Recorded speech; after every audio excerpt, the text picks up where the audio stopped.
Значит, прокурор попросил для мужа, что он попросил? Он попросил 2 года химии с отправлением, то есть, ну, обмежевание. Потому что всех, кого отправляли на химию, да, всех выпускали в зале суда, и я этого ожидала. Ну, то есть я думала, что будет так. Ну, вчера вот из-за того, что я была готова, конечно, потому что ему признают виновным, вот, но все-таки рассчитывала, что его выпустят, поэтому то, что прокурор попросил не выпускать его, для меня стало неприятной новостью и очень сильно меня... Вообще суды мне даются очень тяжело. Вообще плакала долго вчера целый день. Ну вот сейчас начала пользоваться таблетками, которые успокаивают. Вот. Я очень хочу, чтобы он увидел сына. У меня как бы сын уже полгода без папы.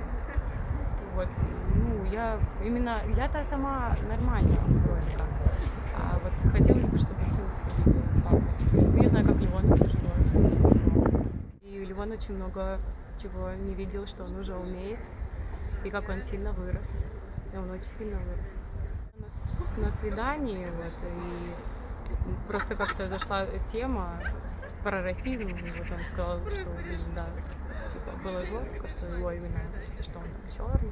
Неприятно, да. Ну, и рассказывал, что да, били, но потом, когда начала плакать, сказал, не сильно. Ну, типа, хотя как это не сильно? Что значит не сильно? Шлепок по кофе, там, что? Ну,